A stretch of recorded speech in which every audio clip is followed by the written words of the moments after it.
So I got to keep it real with you.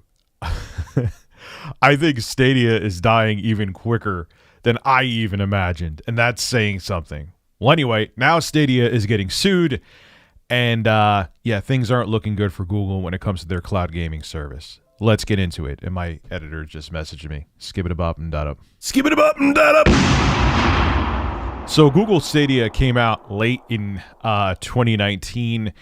And to say that the cloud gaming service from Google had a rough start, well, it never really started, would be an understatement. Now, what sucks about it, and I have to be 100% real here, is that it's not a bad cloud gaming service. I would put it up there if we're doing like those cheesy-ass tier lists. I think I would still put GeForce Now above it, even though GeForce Now got gimped because developers and publishers didn't want you, even if you bought the game on Steam, didn't want you streaming a Steam game through GeForce Now service. But it's like a close second to GeForce Now. Like you play, I was playing it on a 75-inch 4K TV. It looked great. It ran great.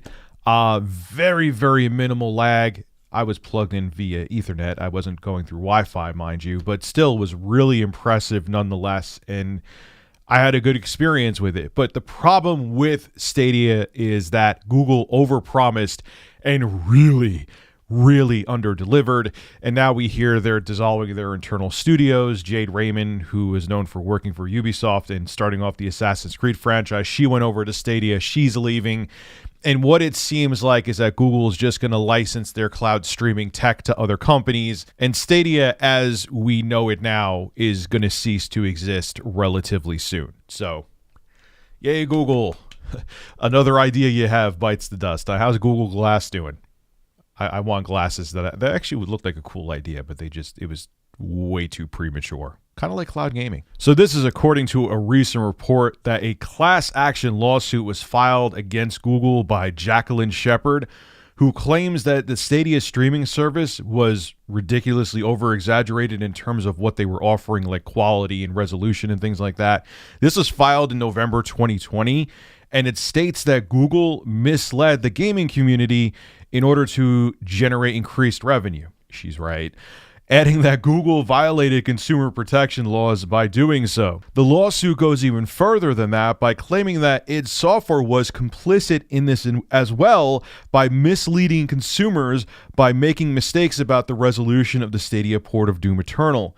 Adding that the developer and publisher did not correct the information and continued to sell the game through the streaming service. What the main problem here is, it seems, is that the plaintiff feels Google acted disingenuously by making it appear as though the service would be able to play every single Stadia game at 4K 60 as long as users had a fast enough connection to the internet. On top of all this, the lawsuit is also claiming against Google for posting a tweet uploaded in 2019 saying that gamers need not have a PC capable of running Red Dead Redemption 2 at the highest settings, as Stadia would just be able to do that. You'll run Red Dead Redemption 2 like you had a PC running it at max settings, which, if you watch Digital Foundry's video, is far from the truth. Google then allegedly deleted the tweet after realizing it was a false statement. So according to the lawsuit, Google itself willfully seemed to acknowledge that Stadia couldn't run all games like it said at 4K resolution. So, like, again, which we found from Digital Foundry, the Stadia service didn't do that. I need to learn a lesson from Google and Google Stadia, is that, because I do this with my YouTube channel and I'm learning to stop over-promising and under-delivering. I'm going to have 47 videos out. One's going to be about a CRT TV, which that's still coming. One's going to be about these knockoff consoles from Walmart. That's still coming too. But I promise these things that they're coming by a certain date and then I don't deliver them. That's what Google does with Stadia. And then people get annoyed, which is understandable. You can't. Look, again, I was impressed with Stadia as it is. Like, I didn't go in there with these super high expectations. I've tried other cloud gaming services, and I still feel like it's one of the best ones out there.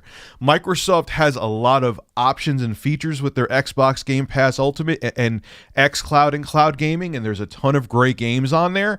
But the problem with it is that it's very laggy. When I play GeForce Now and even Stadia, when I play those, even over Wi-Fi, it still was a better experience than the experience that I get with xCloud or Xbox Game Pass Ultimate Cloud Gaming. So they had something going, but the problem is that they marketed it so bad and they promised features from the get-go that were supposed to be there that weren't there. And people were like, yeah. And the thing is, there's already this stigma, Google, to cloud gaming. And when you come out of the gate with all these big promises and deliver on next to none of them, and people already have a bad taste in their mouth and are already skeptical of cloud gaming, of course they're going to run away from it, and of course the service is going to fail. The good news about all this is, not that I want to see anyone lose their jobs or a business to fail or a portion of a company's business to fail, is that this means that cloud gaming is not going to be the inevitable future, which it is going to be the inevitable future, I still feel, but it's going to be at least a decade from now. At least a decade from now. If it's sooner than that, I could be wrong. I'm not a technology psychic. I'll be shocked, and I'm not saying it's not out of the question, but I think the chances are slim to none, and we're at least looking at 10 years before the only way you game is through the cloud. We don't have the internet infrastructure yet. There's people that still have like near dial-up speeds in certain part of the United States. We're just not ready yet. We're just not ready yet. And when companies do these outlandish claims like this and they don't come true with their cloud gaming services and their cloud gaming services implode, it just leaves an even worse taste in people's mouths. And it's going to take much longer for people to actually want to jump on the cloud gaming train.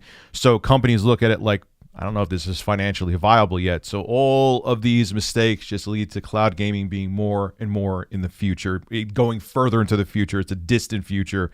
So if you're not looking forward to cloud gaming, which I still like having my native hardware too, I prefer to have native hardware. These failures are kind of good news for you, as strange as it may sound. This is Rich of Review Tech USA signing out. Have a good one. Hey, if you enjoy my content, consider becoming a Review Tech USA member. I'll have a link below in the description. I live stream now on this channel all the time, and it gives you access to cool emoticons to use as well while I live stream. Again, link below in the description. Thank you for your continued support.